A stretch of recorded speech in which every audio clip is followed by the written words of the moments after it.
हाँ भाई देखो, आज मेरा जो टॉपिक चलेगा वो जो टॉपिक का जो नाम है वो देख पाता, और देखो इम्पोर्टेंट भी है टॉपिक और अच्छा टॉपिक है ना। बच्चे आ रहे हैं ओपन ही रहने दो, थोड़ा तो नहीं लगा। आ जा भैया, राहुल आ गया क्या? आ जा।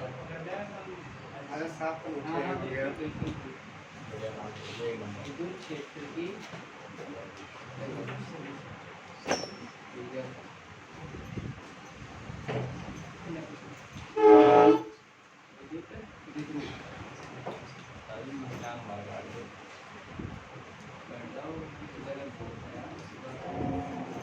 देखो भाई, इस टॉपिक को पढ़ने से पहले देखो कल 12th का रिजल्ट आया, आप सब ने देखा होगा। 12th क्लास का कल रिजल्ट आया और रिजल्ट बहुत ही गजब रहा है। साइंस का रिजल्ट बहुत गजब रहा है, और हालांकि ये है कि कॉमर्स से बेटर तो नहीं रहा, कॉमर्स का रिजल्ट ज़्यादा ठीक रहा है साइंस का रिजल्ट की तुलना में। लेकिन फिर भी देखो अपने दौसा डिस्ट्रिक्ट के अंदर अगर अपन बात करें बहुत अच्छा एवरेज रहा है। भाई अपन अदर डिस्ट्रिक्ट की बात नहीं करें और अपने एक दौसा डिस्ट्रिक्ट की बात करें, बहुत गजब का रिजल्ट रहा है यूँ मानो। और रिजल्ट में यूँ मानो 100 की झड़ी है खूब। अपनी कोचिंग का भी जो लास्ट ईयर थे ऑनलाइन ऑफलाइन बच्चे थे वो 96, 94, 95, 97 तक नंबर, स्कूल में भी 90 नंबर है, लेकिन 91 है। लेकिन मैं ये कह रहा हूँ वो उन बच्चों के नंबर हैं जिन बच्चों ने बहुत अच्छा हार्डवर्क किया। ये नहीं है कि बहाने लगा दिए, यार वो दूर पड़ता है, यार पढ़ाई नहीं होगी, लाइट नहीं आ रही, वो नहीं आ रहा, ये नहीं आ रहा। उन बच्चों ने उन चीज़ों को नहीं किया है। उन बच्चों ने सिर्फ एक ही गोल फोकस किया कि हमारा गोल क्या है, हमको करना क्या है। भाई आप सुबह उठते हो, आपको ये होना चाहिए मुझे करना क्या है, क्या मेरा फोकस है, क्या मेरा गोल है, क्या मुझे अचीव करना है, कितना मुझे पढ़ना है उसके लिए। कोई आदमी अगर 50% बनाना चाहता है तो उसके लिए उतना ही पड़ेगा। अगर कोई 90-95 के आस लेके चलता है तो उस 90-95 के अकॉर्डिंग ही त्याग करना पड़ता है, मान लो। अगर उसके अकॉर्डिंग, भाई एक बात बताओ, आप खुद बता दो मेरे को, आपको एक मतलब मध्यम वर्ग से आप सब बिलोंग करते हो, कोई ज़्यादा रईस नहीं है, सब गाँव से। भाई कोई महानगर से नहीं है, जयपुर लंदन या फिर कोलकाता बम्बई से तो है नहीं। लेकिन मैं ये कह रहा हूँ सब ने खेत देखे, वो खेतों में फसल करते हो। एक खेत में हमको पता है कि अगर इस खेत में हमको ज़्यादा फसल करनी है तो हम उसकी अगर उतनी अच्छी सिक्योरिटी करेंगे, उतना अच्छा उसमें खाद बीज डालेंगे, उतना अच्छा उसकी केयर करेंगे, तो उतनी अच्छी हमको चीज़ें मिलेंगी ही नहीं मिलेंगी। एक आप ऐसे करो, शुरू में बाजरा बोके पटक के आ जाओ और काटने के टाइम जाओ, क्या तुमको एक बोरी बाजरा भी नसीब होगा? क्या पता नहीं हो, क्योंकि जानवर भी खा सकते हैं। तो कहने का मतलब पढ़ाई भी उसी प्रकार की है कि आप कितनी केयर करते हो, कितना आप उसके लिए तड़प अपनाते हो, कितनी तड़प आपके आपके लक्ष्य के प्रति। जितनी आपकी तड़प होगी, जितनी आपकी भूख होगी ना, उतना ही आपका लक्ष्य आपको प्राप्त होता जाएगा। अगर भूख नहीं है, तड़प नहीं है, तो मतलब आपका सब कुछ बेकार है। ये पैसा, ये टाइम, ये सब कुछ बर्बाद है मान लो। और आप सब लोग बायो के ज़्यादा बच्चे हो तो बायो में देखो अगले साल जैसे तुम 12वीं पास करोगे, जैसे तुम काउंसलिंग करवाओगे, अगर परसेंटेज अच्छी नहीं बनी है तो आपको भाई लाख से 1.5 लाख से 2 लाख रुपए की फीस पे करनी पड़ेगी। जैसे veterinary, D pharma, nursing, BSc है, DMLT, रेडियोग्राफर हैं, इनके लिए। और अगर आपकी परसेंटेज अच्छी है, 85-90 के समथिंग है, तो आप ये मानो आपको लगभग 30 से 50 हज़ार इस पे करनी पड़ेगी। अब आप सब लोग अगर मध्यम परिवार से और आपकी स्थिति इतनी अच्छी नहीं है तो आप जैसे वेटनरी के लिए 1.5 से 2.5 लाख रुपए डोनेशन लग जाता है, तो आप नहीं दे पाओगे, आप घर बैठ जाओगे, आपका सब्जेक्ट लेना बेकार हो जाए। बताओ होगा कि नहीं होगा? तो मतलब मेरा कहने का मतलब है। और फिर अगर आप 90 से अबाव % बनाते हो तो देखो गवर्नमेंट की स्कीम है, 90 से ऊपर बनाने पर कट ऑफ निकलती है, कितनी रहती है इस साल, उसमें आपको 80,000 90,000 रुपये मिलते हैं एक साल में। 90,000 रुपये छात्रवृत्ति मिलती है जब तक आप साइंस की पढ़ाई से पढ़ते हो, 4 साल, 5 साल, 6 साल, 7 साल गवर्नमेंट देती है। मैं समाज कल्याण की बात नहीं कर रहा, मैं मुख्यमंत्री योजना की बात नहीं कर रहा जो 4,000 मिलता है या 10,000 मिलता है। मैं बात कर रहा हूँ इंस्पायर अवार्ड की। लड़कियों को तो वो अलग मिलती है, प्रियदर्शनी अवार्ड अलग मिलता है। इसलिए मैं तुमसे बात कर रहा हूँ, तुम लोग अपना लक्ष्य बनाओ तो उसके पीछे मेहनत अभी से ही चालू करो। हिंदी इंग्लिश को टॉप पे रखो। कल एक बच्चा था, उसकी 89 बनी थी, उसके मैथमेटिक्स में 77 नंबर रह गए और इंग्लिश में नंबर रह गए उसके 82। क्या उस बच्चे की % और नहीं बनती ही नहीं बनती, लेकिन 2 सब्जेक्टों में उसको मार दिया। इसलिए कह रहा हूँ आप सब लोग सब सब्जेक्ट को अच्छे से करके चलो। बाकी आप अगर लक्ष्य रखोगे बड़ा, मैं फिर कह रहा हूँ उसके पीछे आपको त्याग भी बड़ा ही करना पड़ेगा। अगर आप त्याग नहीं करोगे, आप हो सकता है आप कमज़ोर हो यार, मैं ये बात नहीं कह रहा कि आप ज़्यादा इंटेलिजेंट हो, लेकिन ये जो पेन है ना इसमें इतनी ताकत होती है कि हम कमज़ोर से इंटेलिजेंट बन सकते हैं। ये पेन में इतनी ताकत होती है, सच बता रहा हूँ। जितना इसकी आप परफेक्ट करो, जितना आप परफेक्ट बनते जाओ। चलो टॉपिक पे आते हैं। विद्युत द्विध्रुव और एक टॉपिक का नाम है द्विध्रुव आघूर्ण।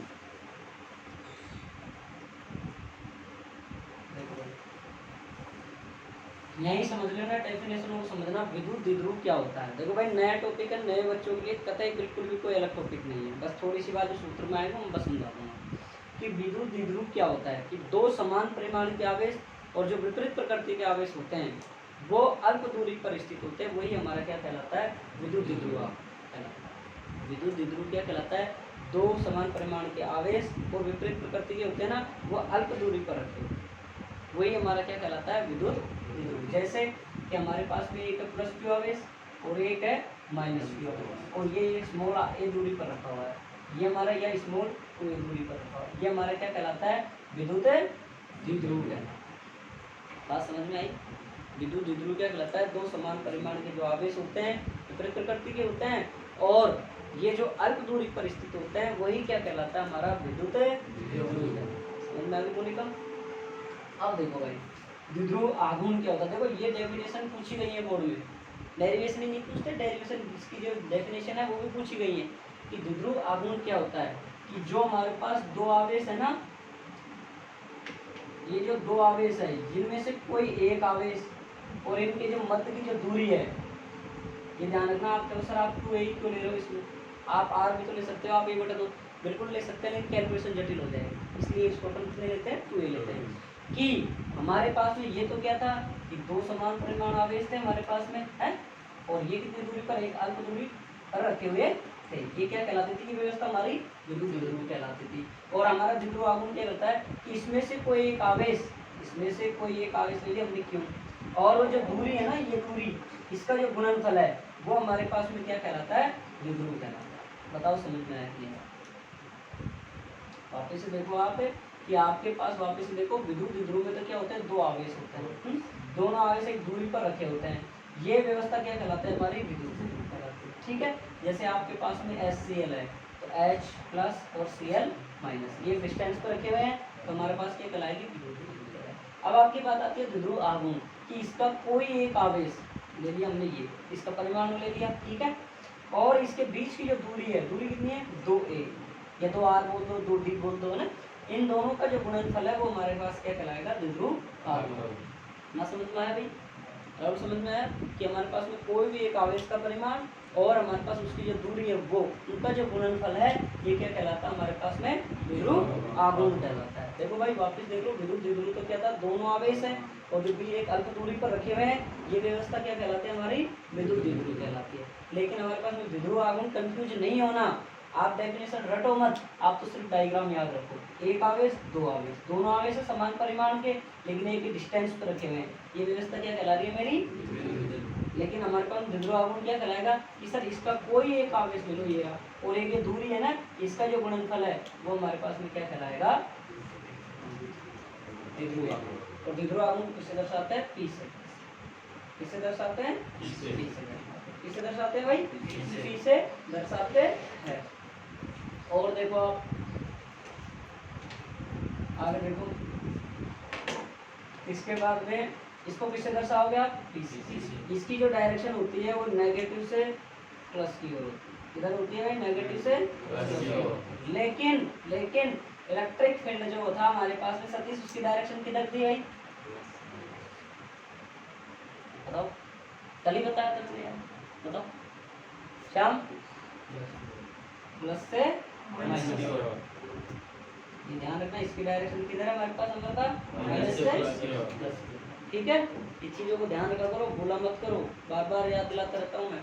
तो आपके पास, और इसका जो मात्रक की व्यवस्था निकालते हैं कि सर मात्रक क्या होगा, मात्रक बताओ क्यों का क्या होता है भाई, मात्रक कूलम, पीछे चीज याद रखना, क्या होगा भाई, कूलम होता है कि नहीं होता है। दूरी का मात्रक क्या होगा, मीटर, मीटर होगा कि नहीं होगा। अब तुम ये सोचो सर 2a है, 11वीं वाले बच्चे जो नहीं सी क्या है बीमा, वो समझे 2 ए है। अरे सर एम कहाँ से आ गया, ये तो ए है। मेरे भाई ये देखो बीच में क्या है, दूरी, और दूरी को हम किससे डिनोटेट करते हैं, मीटर से करते हैं। लेकिन जो संख्या होती है ना उसका कोई मात्रक बीमा नहीं होती है, इसको नेगलेक्ट माना जाता है। तो हमारे पास क्या आ गई, कूलाम मीटर आ गया है। भाई समझ में आया कि नहीं आया, आ गया समझ में। इसके बाद में देखिए भाई आप, इसका एक मात्रक होता है डिवाई, क्या होता है, डिवाई होता है, ठीक है। इसके बाद में आप इसकी बीमा देखिए, आप मैं देखो बता रहा हूँ आपको, नहीं मैं डायरेक्ट लिखवाता। आप लोगों की ये चीज़ 11th की है, ये 12th की नहीं है। 12th में आपसे पूछते कहता भाई मात्रक बीमा लिख लेना। अब बीमा देखो आप, कूलाम की क्या होगी भाई बीमा बताओ, ए टी, और दूरी की मीटर की एल, होगी नहीं होगी। तो हमारे पास में कितना आ गया भाई ये बताओ आप।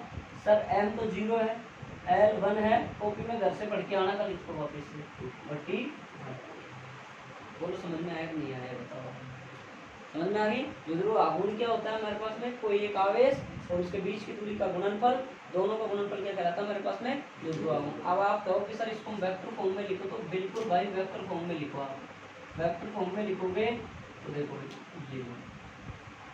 ये सदिश रूप होगा, ठीक है भाई। आप तो सर कूलाम के ऊपर आपने आवेश के ऊपर क्यों वेक्टर लगाया, आवेश एक अदिश राशि मैंने लिखाया था। चार्ज के बारे में किसने बताया था, फ्रैंकलिन ने, ठीक है। ये बात समझ में आ गई। अब डेफिनेशन में सबसे पहले टॉपिक डालो आप, विद्युत विद्युत।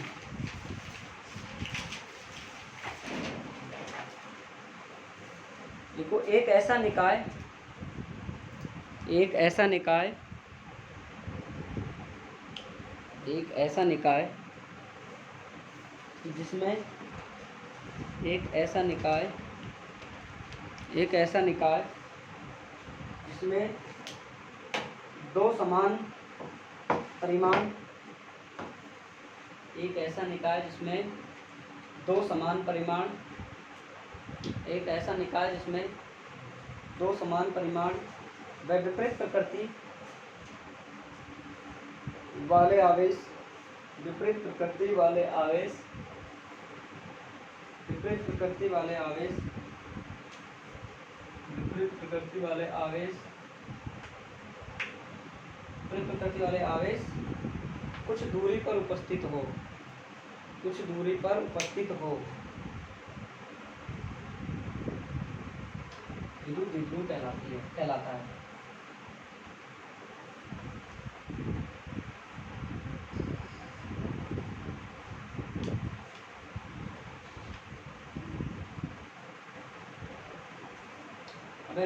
विद्युत आघूर्ण, या आप इसको विद्युत भी दे सकते हो साइड में, ऐसे भी दे सकते हो, विद्युत आघूर्ण।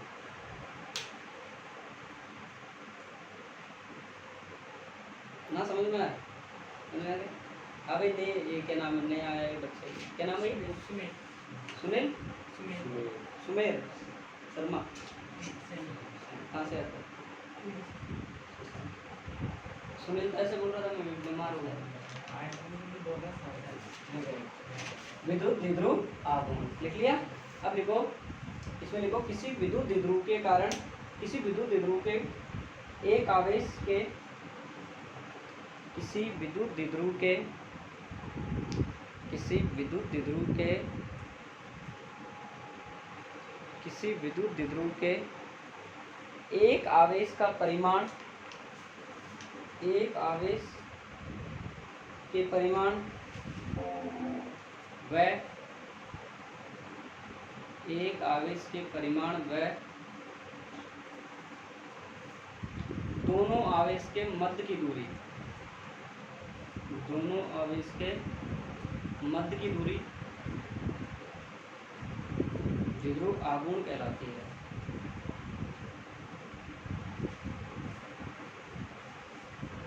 आघूर्ण कहलाती है।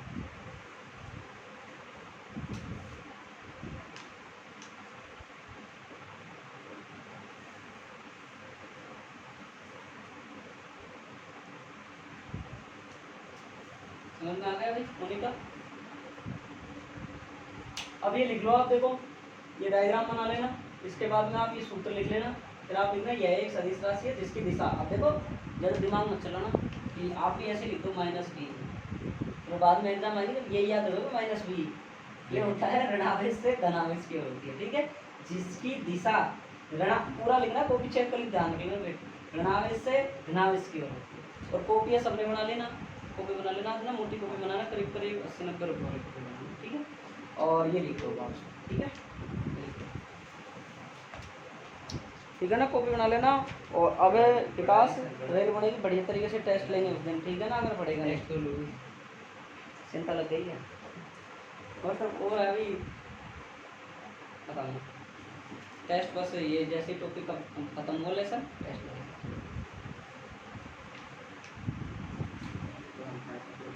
भाई।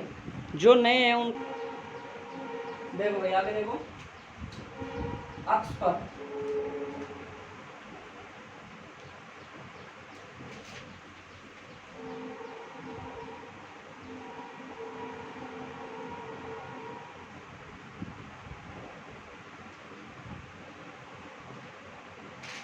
इम्पोर्टेंट लगाऊँ लगा लेना, ठीक है। जो इम्पोर्टेंट मैं निशान लगाता हूँ ना उसको आप साथ के साथ लगाता चलिए, क्योंकि इसमें भी इतना ही अनुभव है। बीएससी में तो जो हाथ रख देते हैं ना वहीं से क्वेश्चन आता है। अब की बात पूरे पेपर जो बीएससी में चल रहे हैं, ऐसा कोई पेपर नहीं रहा जो मैंने क्वेश्चन बनाया उनमें से करीब 80-90% क्वेश्चन नहीं थे।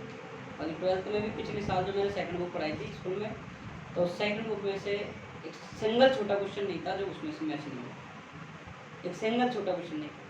मैं आपसे कहता हूँ जो लगाऊँ उसको लगा लिया, ठीक है। तो विद्युत अक्ष पर हमको किस पर याद करना है, अक्ष पर अक्षीय पर इलेक्ट्रिक फील्ड ऑफ इंटेंसिटी याद करनी है, ठीक है भाई।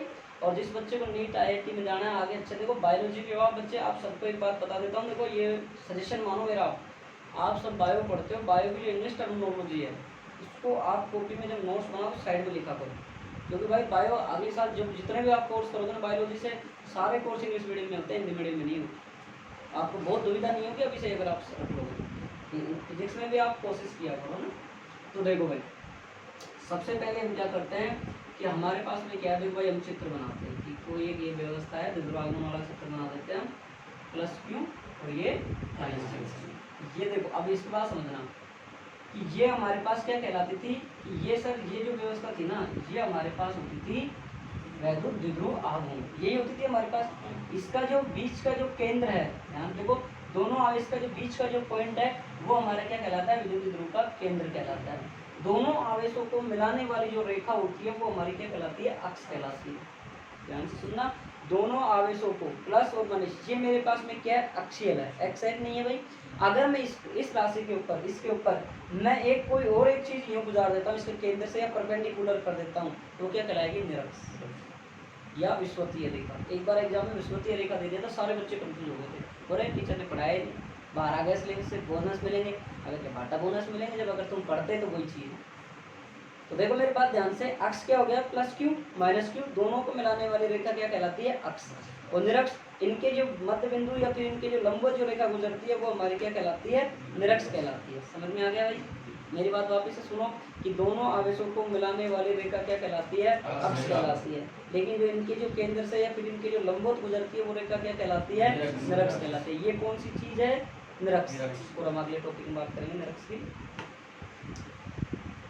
देखो भाई, माना कोई एक विद्युत द्विध्रुव है जिसके +Q आवेश तथा -Q आवेश, जिससे r दूरी पर कोई P बिंदु है जहां पर हमको विद्युत क्षेत्र की तीव्रता ज्ञात करनी है।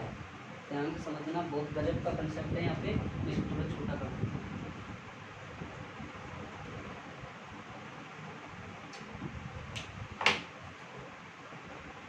ध्यान से समझना ना भाई, ये कौन सी होगी, 2 बहुत से टीचर D भी लेते हैं R भी लेते हैं ना। ये कौन सा आवेश हो गया, -Q। इससे क्या होगी हमारे पास में यहाँ पे कोई क्या है, P बिंदु, जहाँ हमको क्या ज्ञात करनी है, विद्युत क्षेत्र की तीव्रता ज्ञात करनी है, ठीक है। अब इससे देखो इसकी दूरी कितनी होगी हमारे पास, A, इससे इसकी दूरी कितनी होगी, A होगी नहीं होगी।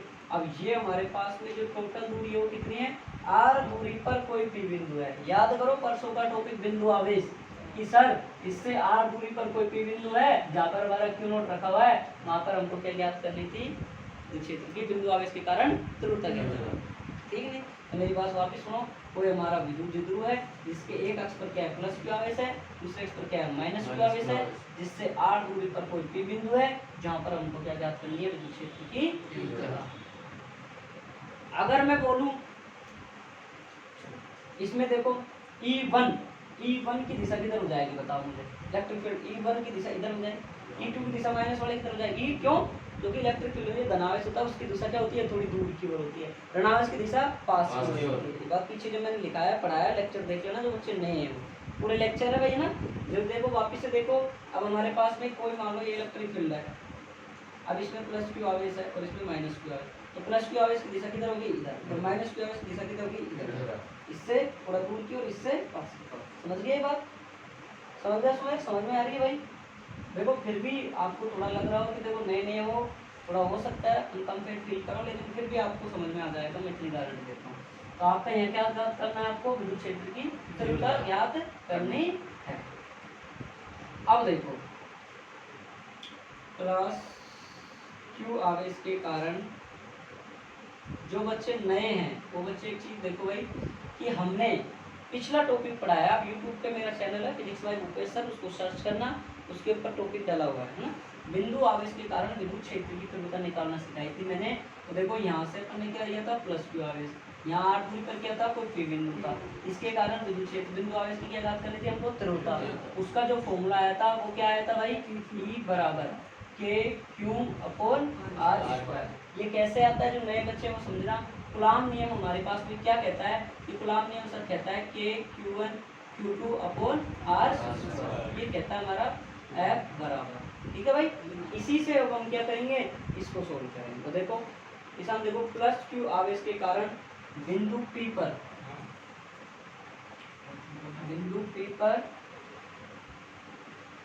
विद्युत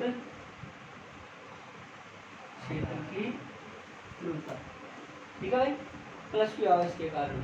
अब आप देखिए यहाँ से प्लस क्यू आवेश के कारण यहाँ से लेके यहाँ तक की तीव्रता निकालिए, फिर हम किससे निकालेंगे देखो वापिस, और देखो मैं एक और लिख देता हूँ माइनस क्यू आवेश के कारण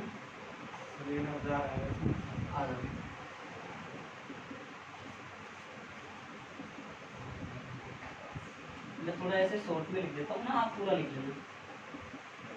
अब भाई आप बताओ मुझे, मैं लिखता हूँ यहाँ E1 बराबर 1/4πε, नए बच्चे सुनना K का मान होता है 1/4πε।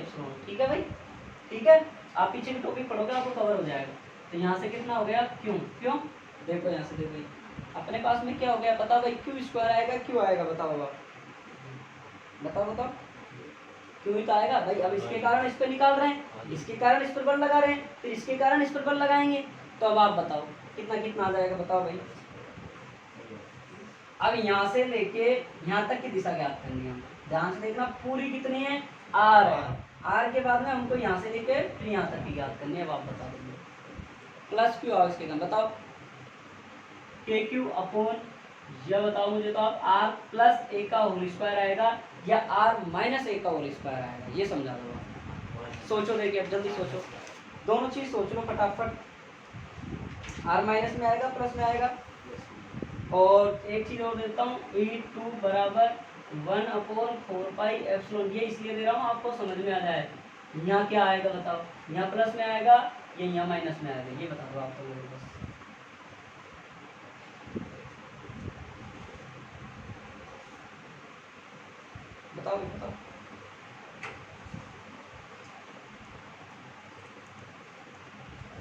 बताओ जल्दी बताओ, सोच साच के बताओ। देखो भाई पूरी R है और ये इतनी हमारे पास में कितनी है भाई, हमारे पास में A है, इतनी A है और ये पूरी कितनी है R है, तो कितनी हो जाएगी प्लस की आवश्यक R माइनस A हो जाएगी, नहीं हो जाएगी भाई। हमारे पास यूँ समझो हमारे पास में कोई एक रस्सी है और ये 10 सेंटीमीटर की है हमारे पास में। अब आपके पास में ये टोटल कितनी है 10 है, लेकिन आपको यहाँ तक की ज्ञात करनी है प्लस से है, तो कितनी हो जाएगी आप बताओ। चाहे आप इसको अगर दूसरे टीचर ऐसे भी कराते हैं कि इसको माइनस ले लेते हैं और इसको प्लस ले लेते हैं, तो आप ऐसे कर लो माइनस क्यू आवेश के कारण और प्लस क्यू आवेश के कारण, ऐसे समझ लो कि प्लस क्यू आवेश के कारण बिंदु P पर क्या ज्ञात करनी है विद्युत क्षेत्र की तीव्रता। यहाँ से देख लो ये कितनी है हमारे पास A और ये पूरी कितनी है R, बचेगी कितनी R माइनस A। आ गया समझ।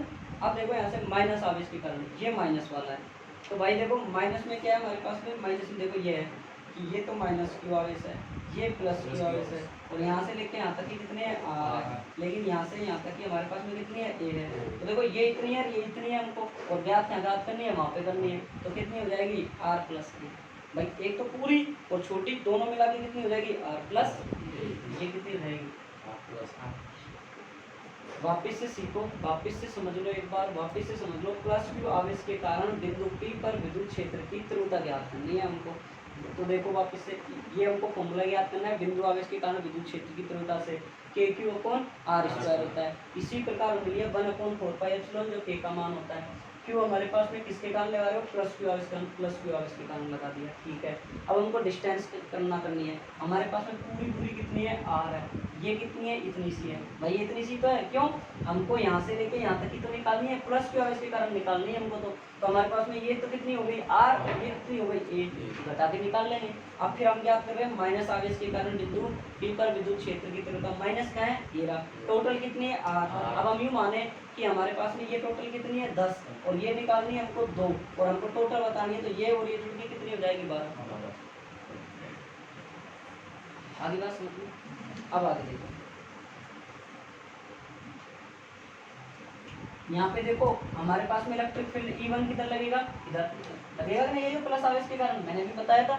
मेरा समझ सुनील, देखो मैं फिर कह रहा हूँ, आप जब टॉपिक पढ़ो आप क्लास में घुसो, फोन पे बिल्कुल साइलेंट रहो। क्यों, सुनो मेरी बात, क्योंकि है ना अपन को घर वालों को पता है अपन कुछ नहीं चाह रहे, वो कोई फ़ोन करेंगे नहीं। ये जो यारी दोस्ती है ना, ये प्यार प्रेम, इसको थोड़ा सा कोने में टांगती है पड़ोस, क्योंकि आप भटक गए ना एक बार। अगर मैं ये बता रहा था, ये बता रहा था मैं, मान लो अब जिस बच्चे का ध्यान नहीं रहा ना वो इसको रटेगा, नहीं रटेगा, वापिस से सीखे, ध्यान नहीं है। देख टोटल हमारी कितनी थी आर थी गई थी, अब ये इतनी सी हमारी कितनी थी स्मॉल ए थी, तो हम जब निकाल रहे हैं किसके कारण, प्लस के कारण, तो कितनी हो गई आर माइनस। भाई कोई पूरी छड़ है, यहाँ से लेके वहाँ तक एक रस्सी है पूरी, ठीक है। अब मैंने यूँ मान लो आप यहाँ से लेके यहाँ तक की आ रहे हैं, और इतनी हमारे पास में है, तो कितनी यहाँ से लेके फिर अपन लास्ट पी तक कितने आर माइनस ए में से बता देंगे, किसके कारण, प्लस क्यू के कारण, माइनस क्यू के कारण कर रहे हैं, इतनी सी है, और फिर हमारे पास में वो टोटल निकाल रहे हैं, तो आर प्लस के, ठीक है। अब देखो हमारे पास में बिंदु P पर देखो मैं ये बताया था, E1 की दिशा किधर है इधर, E2 की दिशा किधर हो जाएगी, क्यों माइनस, माइनस की क्या होगी इधर, प्लस की क्या होगी इधर।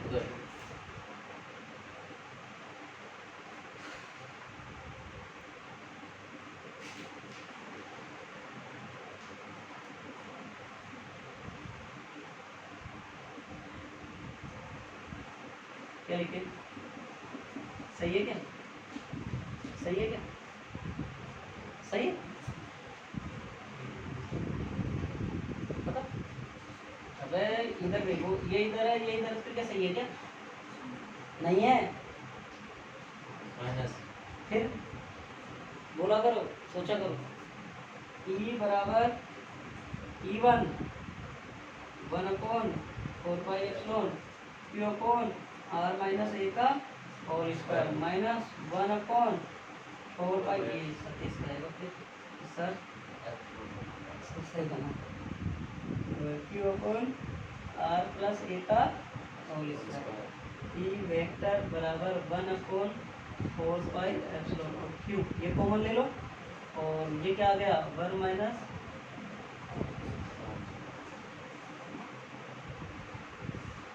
सही है क्या। अब क्या आ जाएगा बताओ, लघुत्तम, लघुत्तम, लघुत्तम क्या आएगा बताओ भैया, लघुत्तम आएगा आर माइनस ए का होल स्क्वायर आर प्लस ए का होल स्क्वायर, क्या आ रहा है ए माइनस बी प्लस बी आ रहा है, नहीं आ रहा, कर सकते हैं इसको ए स्क्वायर माइनस बी स्क्वायर का होल स्क्वायर, कर सकते हैं ना, कितना कर दूँ आर स्क्वायर, सही है, फॉर्मूला होता है भाई ये।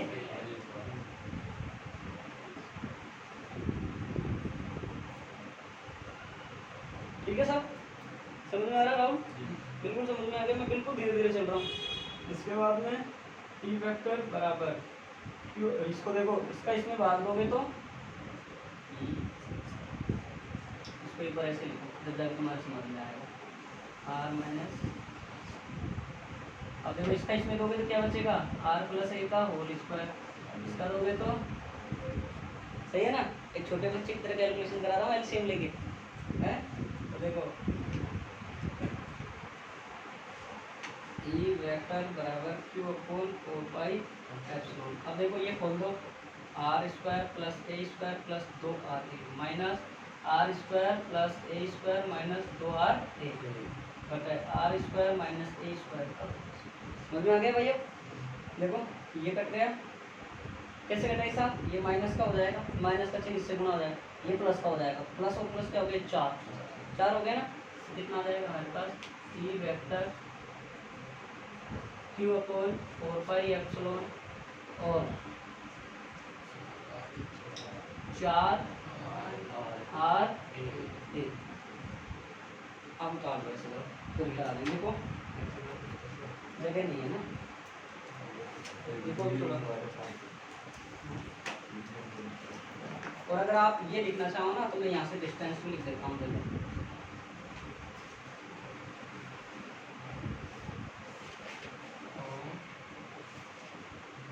अब समझ में आ जाएगा, ये वो लिख दिया मैंने। देखो दोनों आवेशों को मिलाने वाली रेखा, दोनों आवेशों को मिलाने वाली रेखा अक्ष कहलाती है। दोनों आवेशों को मिलाने वाली रेखा अक्ष कहलाती है।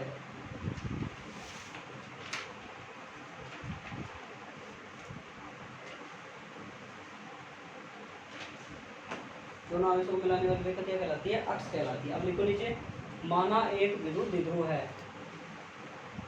माना एक विद्युत द्विध्रुव है, माना एक विद्युत द्विध्रुव है जिसके केंद्र O से, जिसके केंद्र O से,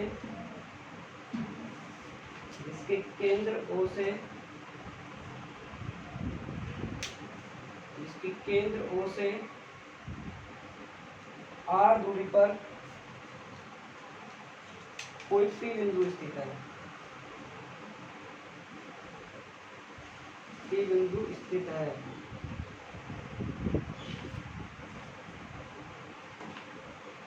जहां पर हमें विद्युत क्षेत्र की, जहां पर हमें विद्युत क्षेत्र की तीव्रता ज्ञात करनी है।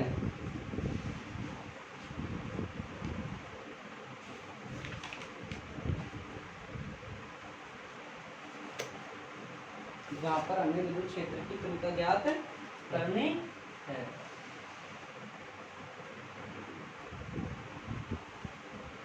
अब उतार लो, मैं इसको कोशिश करता हूँ इधर उधर एडजस्ट करने की, हो जाएगा। उतार लो एक बार वापिस समझाऊं एक बार। ओ जो केंद्र बिंदु है ना, इससे आर दूरी पर क्या हमारे पास में कोई पी बिंदु है, ठीक है, जहां पर हमको क्या ज्ञात करनी है, विद्युत क्षेत्र की तीव्रता। इस आप ध्यान से देख भाई, अब हमको क्या करनी है, प्लस क्यू आवेश के कारण विद्युत क्षेत्र की तीव्रता। आप पहले ये फॉर्मूला को रिमाइंड करो, ध्यान रखो आप, ठीक है।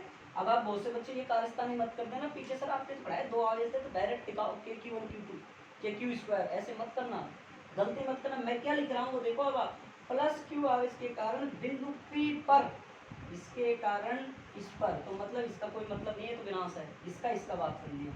फिर इसके कारण करेंगे तो इसकी और इसकी बात करनी है, ये को भूल जाना है, ठीक है। फिर इसकी दूरी देखो, ये पूरी आर है, ये इतनी सी है तो क्या होगी आर माइनस है, इधर से पूरी आर है, ये ए है तो ये क्या होगी आर प्लस है, तो प्लस माइनस क्यू आर के कारण ये हो गई, और ये प्लस के कारण वो हो गई। टोटल विद्युत क्षेत्र तीव्रता हमारा प्लस के कारण इलेक्ट्रिक फील्ड इधर लग रहा है, माइनस के कारण इधर लग रहा है, हमने ये जोड़ के लिख दिया, ठीक है भाई। इसमें हमने दोनों मान रख दिए, ये आ गई, कॉमन ले लिया, ये आ गई। फिर नीचे की चीज अगर आपको समझ में नहीं आती समझो, ये माइनस बी का फॉर्मूला बन रहा है, ये प्लस बी का बन रहा है, नहीं बन रहा भाई, और इसका क्या हो जाएगा ए स्क्वायर माइनस बी स्क्वायर, लेकिन इसके ऊपर भी होल स्क्वायर है, तो ए स्क्वायर माइनस बी स्क्वायर का होल स्क्वायर। ये क्या होगी, आर का जो मान है हमारे पास में वो बहुत ज्यादा है एक की तुलना में, बहुत ज्यादा है, तो ए क्या हो गया हमारे पास नगण्य हो गया, नगण्य हो गया, तो हमारे पास क्या होता है ये बराबर q upon 4 pi epsilon 4a बटा आर क्यू। समझ में आ गया, एक आर से एक आर कट गया, क्या बच गया आर क्यू। इधर देख सतीश फटाफट देख ले भाई, देखो अब देखो आगे, बहुत से टीचर क्या करते हैं सर, वो भी गलत नहीं है, यहाँ साथ में दिशा लेके चलते हैं। मैं आपको लास्ट में बता दूंगा एक ही फंडा, वो कंफ्यूज वाला पॉइंट होता है। तो ई बराबर क्या हो गया मेरे पास में, देखो यहाँ से देखो, पहले तो एक पॉइंट लिखते हैं, चूंकि Q क्यू गुना 2a, ये क्या होता है हमारा विध्रुव। होता है कि नहीं होता भाई? ये किसके बराबर होता है? P के बराबर होता है कि नहीं होता है?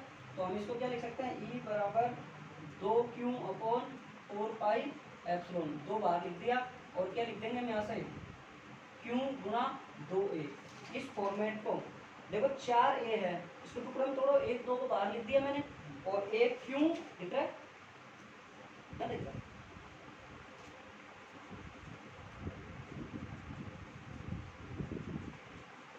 ये था 1 2 तो हमने ये लिख दिया, बचा कितना? 1 2 बच गया और ये बच गया तो 2a और q। तो हमारे पास ये क्या होता है? ये हो गया। तो अब हम क्या लिख सकते हैं इसकी जगह?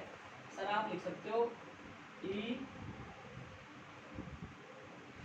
बराबर 2 अपॉन 4 पाई एप्सिलॉन और P।